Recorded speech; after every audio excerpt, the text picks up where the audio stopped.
Assalamualaikum teman-teman. Bagaimana kabarnya hari ini? Semoga baik-baik ya.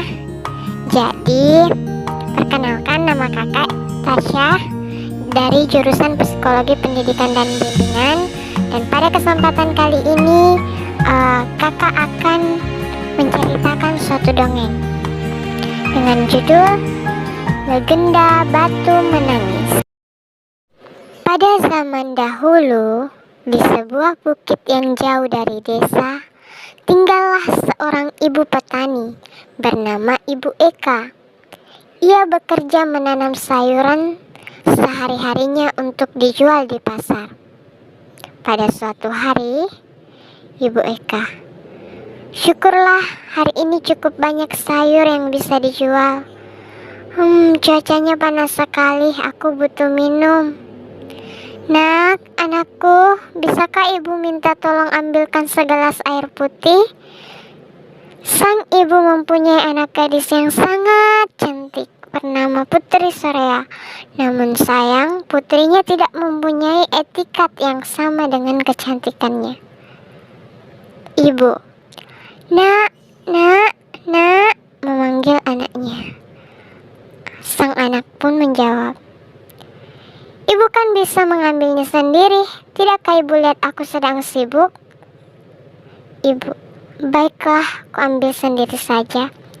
Sang anak sungguh pemalas dan manja. Setiap hari ia hanya bersolek dan bersolek. Tak pernah sekalipun ia membantu ibunya bekerja. Hingga suatu hari, sang anak, ibu, cepat kemari, cepat ibu. Ibunya pun datang.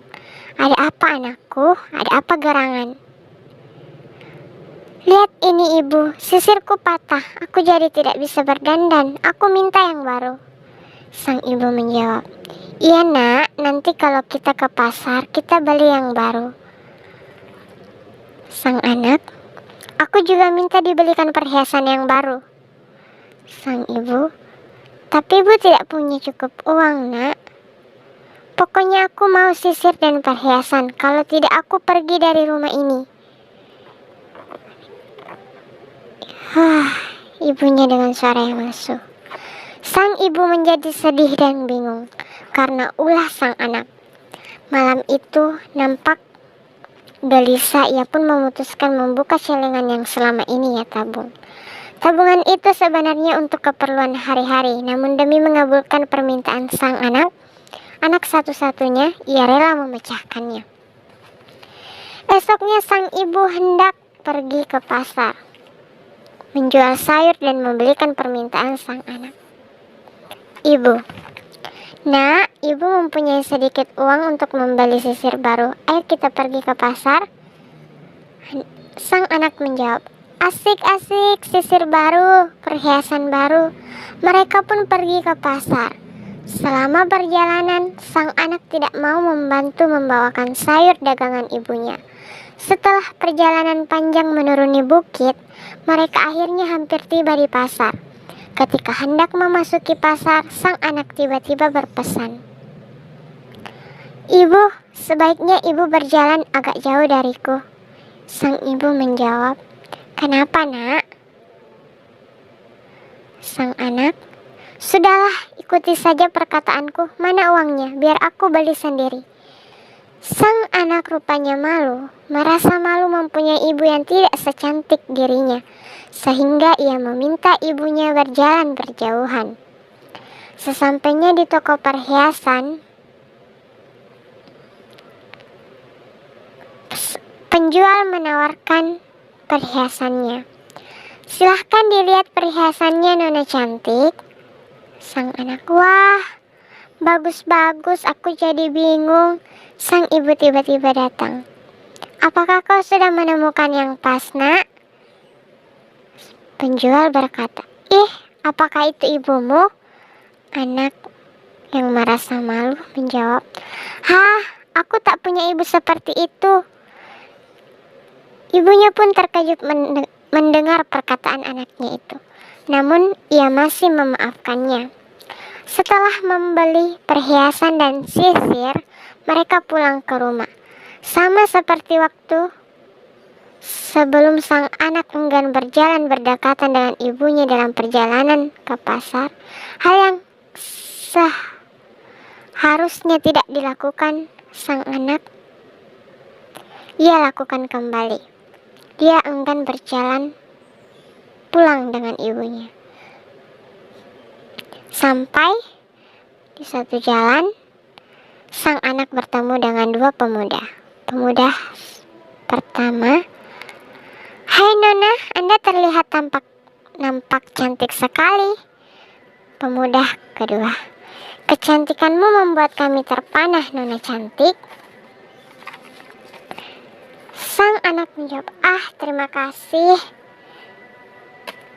Ibunya yang berjalan di belakangnya tiba-tiba muncul. "Siapakah mereka ini, Nak?" Pemuda itu menjawab. Apakah itu ibumu?" Sang anak menjawab, dengar ya, ibuku itu jauh lebih cantik daripada dia. Dia bukan siapa-siapaku." Ibunya kaget. Kali ini sang ibu benar-benar tak sanggup lagi menghadapi perilaku anaknya itu. Ia menangis terisak-isak, bersimpu dan berdoa memohon kepada Tuhan. Ibunya berkata, "Oh Tuhan, aku mohon keadilan-Mu Tuhan." Sepertinya Tuhan mengabulkan doa sang ibu seketika. Seketika itu awan gelap menaungi langit yang cerah. Sang anak terkejut, tiba-tiba kakinya terasa kaku. Sang anak, ada apa dengan kakiku? Kenapa tidak bisa digerakkan?" Ternyata kaki sang anak mulai membatu. Sekujur tubuh sang anak perlahan-lahan mulai membatu. Sang anak pun berkata, Ibu, maafkan aku, Ibu." Dengan suara yang menangis. Ia menangis tak henti-henti. Akhirnya seluruh tubuh sang anak terselimuti oleh batu. Ibunya pun menangis. Anakku." Sang ibu pun memeluk batu tersebut. Dari dalam batu tersebut mengalir air mata sang anak. Semua penyesalannya sudah terlambat. Ia telah menerima hukuman karena menjadi anak yang durhaka. Baiklah teman-teman, itulah tadi cerita dari legenda Batu Menangis. Adapun nasihat dari cerita ini adalah, jangan pernah menyakiti orang tua karena keterbatasannya. Sayangi dan hormati orang tuamu, terutama ibu yang telah melahirkan dan membesarkan kita dengan penuh kasih sayang. Sampai jumpa teman-teman di lain waktu. Terima kasih sudah mendengarkan dongeng dari kakak.